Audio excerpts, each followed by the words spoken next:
Troublesome times are here, feeling in hearts with fear. Freedom we all dear, now is that day. Humble your heart to God, save from the chastening wrong. Seek the way pilgrims trod, Christians away. My Jesus is coming soon, morning or night or noon. Many will meet their doom.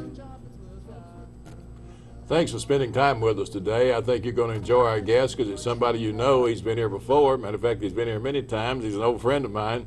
And I can honestly refer to him as Mr. Nashville because Nashville, he has a passion for Nashville. I've never seen a person that cares so much about a city as Buck does Nashville. Buck, welcome. Well, good to see you. Buck Dozier. Buck Dozier. I'm an old Mr. friend, Nashville. huh? Yeah, old friend. That's right. I guess so. He's old. I don't know where he's friend or not, but he's old. Buck also, he does a lot of things. He's been a youth minister. He's a husband. He's an elder in the church. He's been a preacher, and he's been fire chief. You name it, he's done it all. Coach. He's done a lot of different things. But the thread that runs through his life is he has a passion for our city, and I appreciate that. I appreciate your efforts in this city. It is a great city, and it's getting, I think, even greater as we get bigger. And we got some challenges, but I think it's a marvelous place to raise a family. It's still got a lot of values that are, I think, inherent in what America should be. So I love Nashville. I am so pleased that you serve as the executive director, chairman of the board of Nashville Inner City Ministry. I'm the executive director. You are the chairman of the board. Thought you were promoting me. I'm not having a good day today. I'm not having a good day, Buck. I'm tired. But we won't do this time what we did. I don't know where you remember this now. We was doing one of the shows. It was several years ago. And down toward the end of the show, if you're watching the show and know what to look for, man, I do this real flinch. And what it was, I had a shot in my heart. And we was taping, I think, on a Thursday, and that Friday night I went to St. Thomas and had a heart attack. I remember that. Lit me up here, so at least I didn't die on the set. Your passion for the city, and you say the city can be, it can be a lot more, it can be more, got some challenges. America has really got some challenges, but I heard you, and I think we've talked about it on this show before, when you was youth minister, I heard you speak to a youth group one day, and back when I had hair, and you talked about only hang heroes. You remember that on your walls? Yeah, only hang heroes on your walls, and I got that from during my coaching career. I was up at the University of Tennessee, and I happened to have a break, and I went down to some stores. And when I grew up, there were no posters that a kid could put in his room, and this is when posters were beginning to come out. And when I went in there, I saw posters of famous people, sports, entertainment. I saw beautiful scenes, ugly scenes, some posters, ugly sayings, various different depictions of life. And I came back and did that speech, and I made a speech called Only Hang Real Heroes on Your Wall, which was the purpose of that was to say, young people, make sure you choose the right kind of people are going to lead you up, not down. I often use in that speech, and I used it recently in another speech, but took a part of it out, but said I hope all young people know the difference between Dennis Rodman and Madonna, who have fame and recognition, but Cal Ripken and Helen Keller have respect and admiration. And there's a difference. And I think too often either we're not teaching that or we're not, that's not held up anymore. Those kind of people are not held up as the example of what you should be in the long run. I'm seeing a trend that's happening, and I see this often, and I see it in the church, when you're in meetings with churches now. We are nearly, as a nation, taking on a posture of apologizing for success or apologizing for righteousness. And I really don't know how to effectively communicate it, but I see them saying they're just really trying to apologize for high expectations. Well, and I have trouble with that too. There's a book, and I can't give you the author. There is a resentment against achievement, and it's a number of years since that's been written. And he was, I think, ahead of his time in saying that there is a movement in this country, whether you want to call it socialism or whether you want to call it communism or whatever, dealing with the individual and what the individual. How do you succeed? Do you succeed as a group, or do you succeed as an individual? And I think there is a resentment against that. It seems like we've dumbed down almost every area of life in terms of values, in terms of the things that used to be taught. Somebody told me the other day, said, you couldn't coach today. Said you'd never They'd make have it. you in jail. You'd never make it today because you were tough on them sometimes, and you had to get on them and push them a little bit when a kid needed it, and I did. And the reason I did is because I loved him, not because I disliked him, but he needed that at that time in his life. I used to say sometimes when I would run, especially during wind sprints at the end of practice, gentlemen, if you think Coach Dozier is the worst thing ever happened to you in your life, you got another thing coming. And I can tell you that many of my athletes have come back to me and said, I remember what you said. I'm going through a divorce. I lost a child. My wife has got cancer. And now I understand why you pushed me so early in my life. And I'm glad I had those experiences. It made me stronger now when I come across this crisis. You had a low tolerance for, I think the right phrase is low tolerance for quitters. But somebody didn't go into it, you didn't appreciate, is what I'm trying to say. You didn't appreciate people. You didn't allow kids to just quit. You tried to get them to reach what their potential was. One of my, if I may tell you a story to illustrate that, one of my coaches hollered up the other end of the football field one day and said, and he had a nickname. They called him Fat Rabbit, but that was an affectionate name they had for him. Big old boy, out of shape, wasn't athletically gifted as some of the other kids, and they said he wanted to quit. And I said, Fat Rabbit, why do you want to quit? And he said, because I'm just tired. I'm worn out. I can't take it anymore. And I said, well, if you're going to quit, you're going to quit when you get up to the locker room. You're not going to quit down here on this football field in front of these other boys. And I said, and I said, no, we're fixing to run wind sprints, and you're going to have to run wind sprints. Well, he really can't. I can't say that he really ran them. It was more or less of a fast walk, and that's giving him a little credit. But he got up in the dressing room, and my door was closed, and I heard a knock at the door, and he had showered, and he had his civilian clothes on. And he said, smiling, he said, Coach, he said, I appreciate you doing what you did. He said, I could take it, couldn't I? And I said, yes, you could. I said, but I wasn't going to let you quit down there. And I said, there's reasons why kids can't play football or don't. So we understand that. This was a kid, though, who could play, and he needed that in his life because he'd been allowed, he had it easy most of his life. And this was a time in his life when something got tough for him, and his instinct was to quit. He went through something tough. He realized he was stronger because of what he went through, and that he could take it. He went further than he thought he could. And that does something to your psychic, I think, and self-image. And so, yes, I believe that some hard knocks and some, unfortunately, I tell people this, sometimes athletics in the military service is the only place a young man can get the discipline sometimes that they often need to prepare them for life in the future. So I might run those sprints. I remember when I was in basic training, and I was overweight, but I never had been able to run. Something's wrong with me. I can't breathe right when I run. When I run, I start tasting blood immediately, but they didn't have much sympathy for that, and I could try to sell it, and they didn't care. And so the old sergeants got to where when we'd go out, we'd run that 2 or 3 miles in the morning or 4 miles, whatever it was we ran. They knew me and the guys behind me needed more running.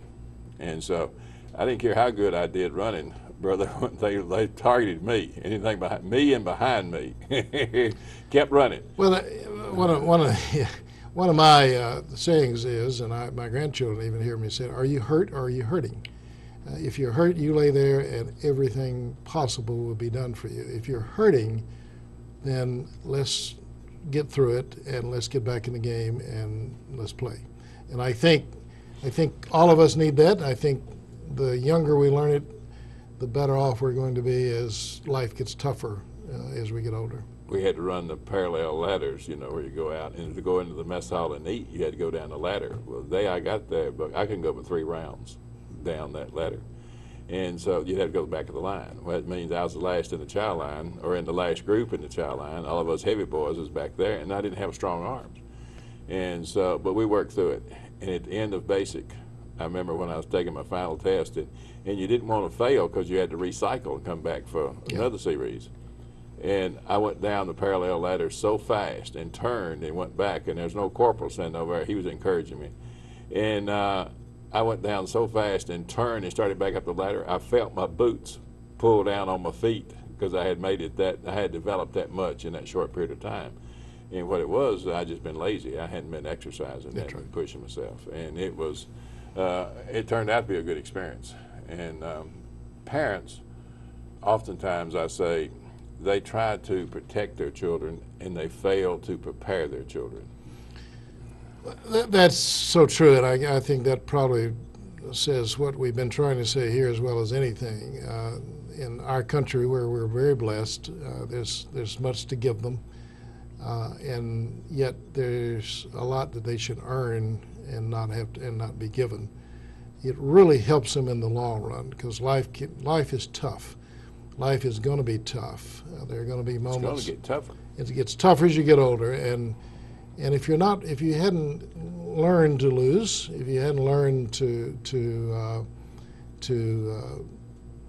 as when those moments come in your life, if you don't learn that a bloody nose is not going to kill you, and you don't have to get up and play, or you're going to have to get up and go, and we're not seeing a whole lot of that now, and I think it's Dobson, and there's all kind of books written about boys now and men, how we're raising them in America.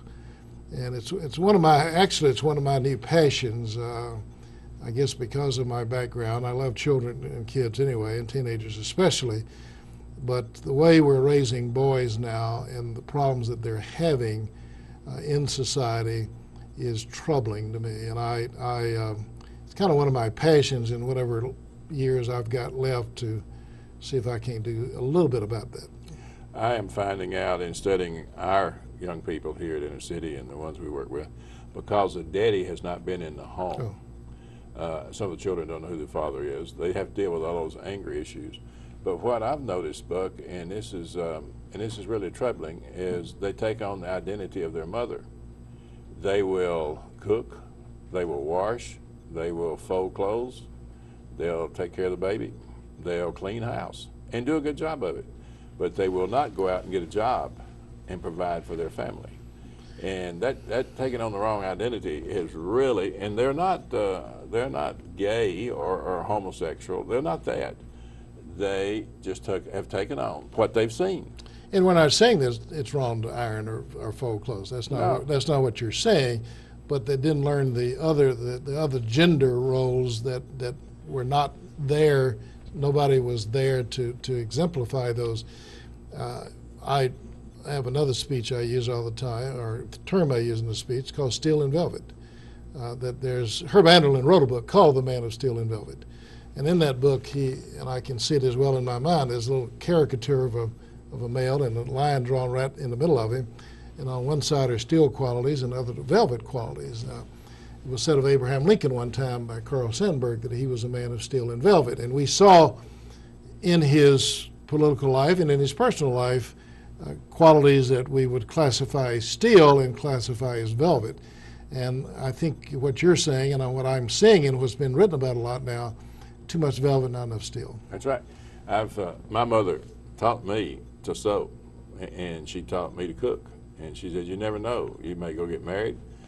Your wife may leave you. Your wife may get sick. There's a lot of things. You need to know how to take care of. You have children, you know how to take care of the children. Absolutely. So she taught me across the board on that. And I'm proud of that. I've run into men, grown men, that would throw a shirt away because a button was missing. And they couldn't sew a button on. And so now when I sew something on, it looks like I sewed it on, but I can still function with it.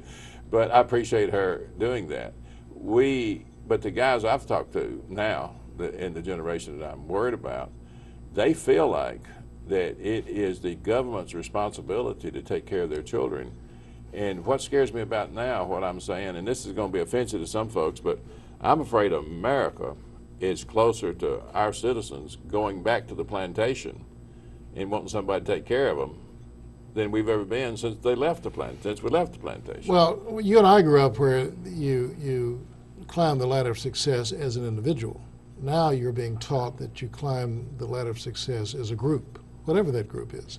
And we criticize the one who is an individual. I'm sorry to interrupt you, but when the individual starts climbing that ladder, collectively, we seem to pull them back down. Try to drag them back down, and I've seen that in a number of different cultures, and it's in all cultures. It's not picking on any one culture. That there's a philosophy that I think that again, it's a resentment against achievement.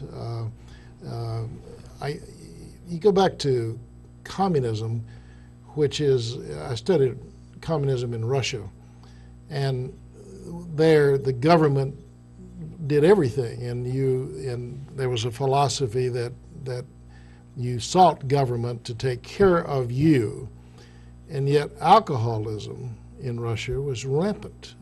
They were just terribly unhappy people. They were without God. They were without the values that gave them some self-esteem. They depended on someone else to give it to them, and it never worked.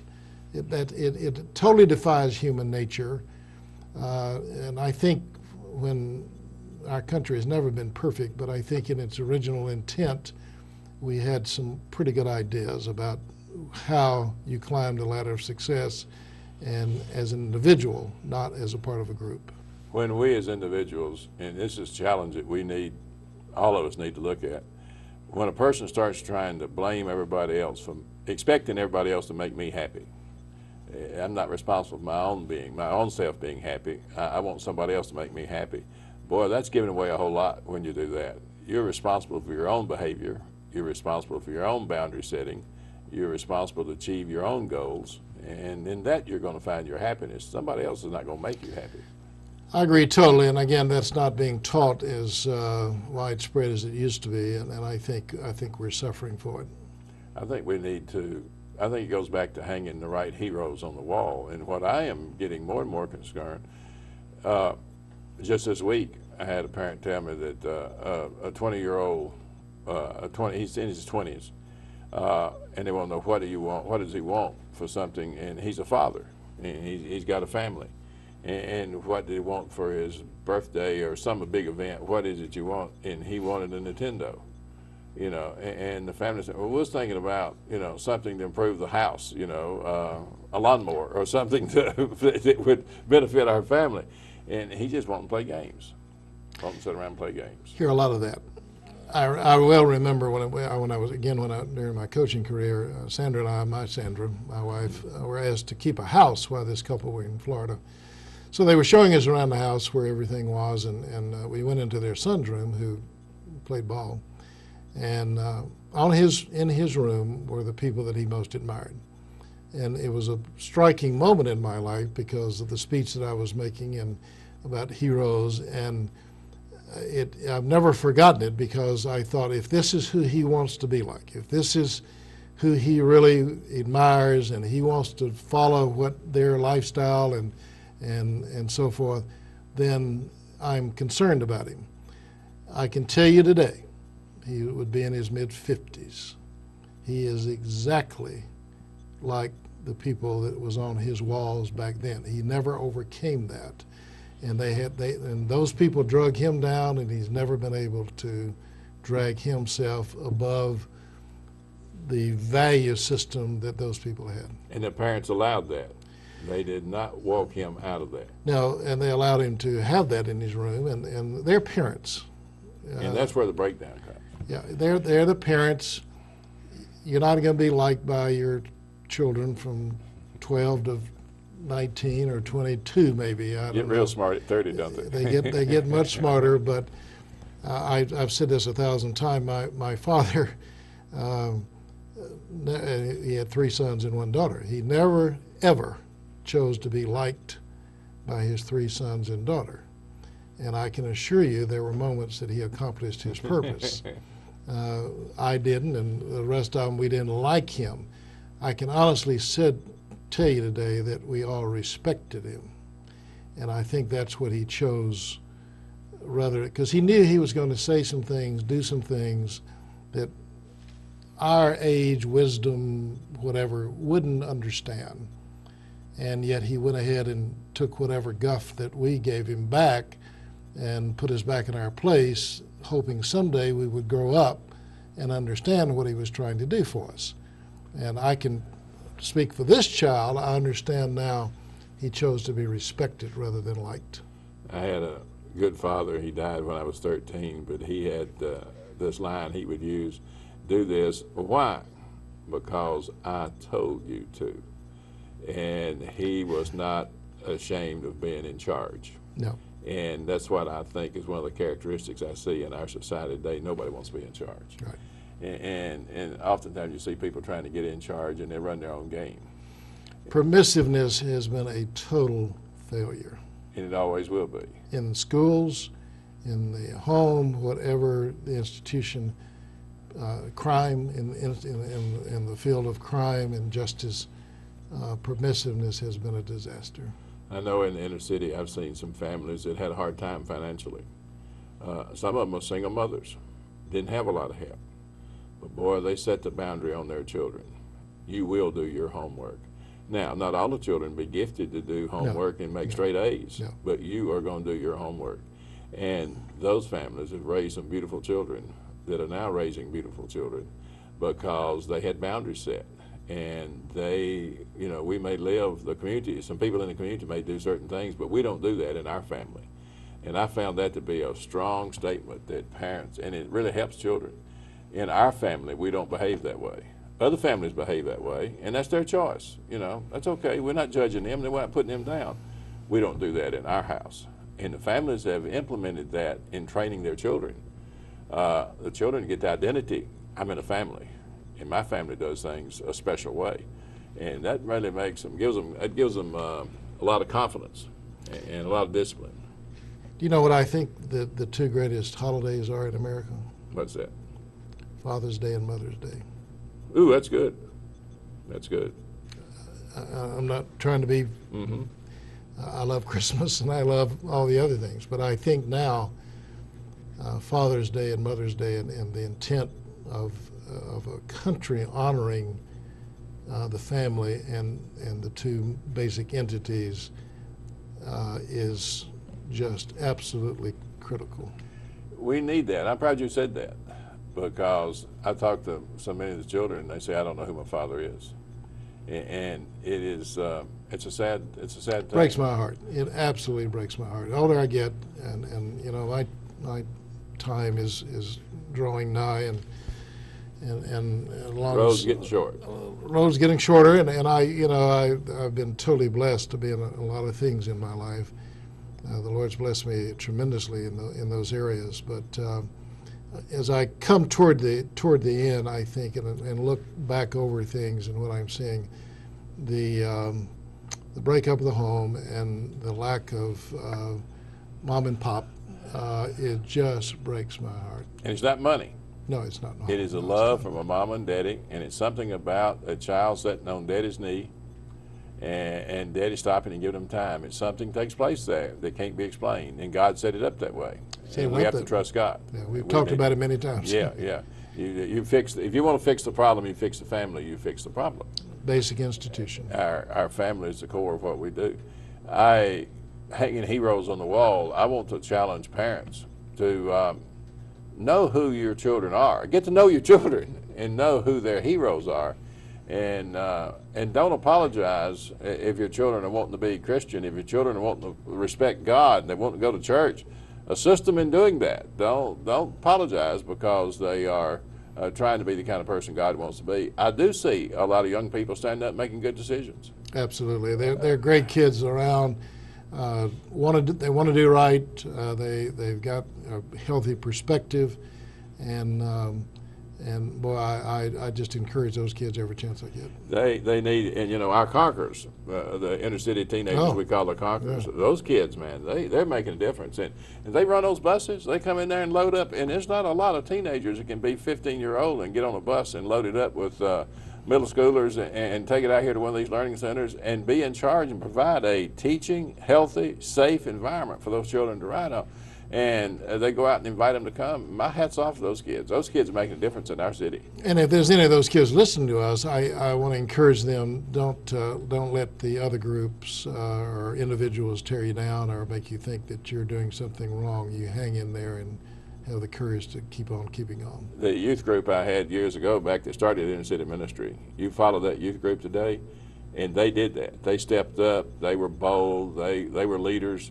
They had God first. They were pushing it, and every one of them is a leader in the business world today. And whatever they've chosen to go into, they've all been leaders where they are, male and female. They're leaders where they are. Well, on the subject of heroes, just again, even though we want to choose the right ones, it's sad when I hear that some child will answer, well, "Who are you?" The question is asked, "Who is your hero? Who are your heroes?" I don't have any. That's even sadder when they don't have any. If you asked me to list all the heroes of my life, I could list them all. Some of them were famous.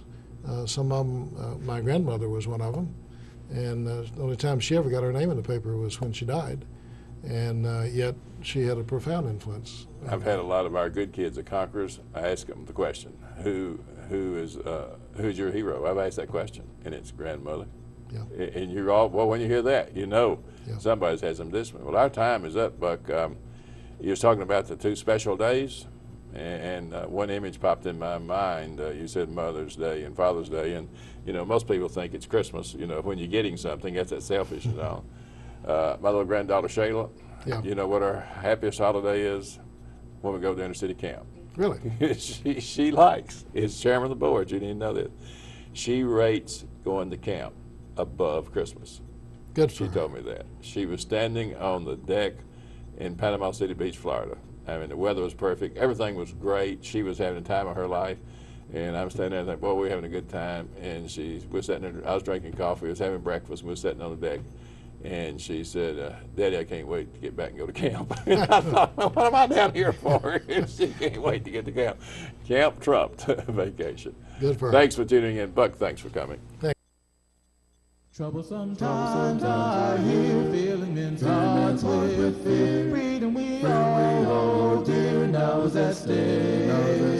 Humble your heart to God, save from the chastening wrong. Seek the way pilgrims trod, Christians away. My Jesus is coming soon, morning or night or noon. Many will meet their doom. Trumpets will sound, and all of the dead shall rise. Righteous me in the skies. I'm going where no one dies, heavenward bound. Troubles will soon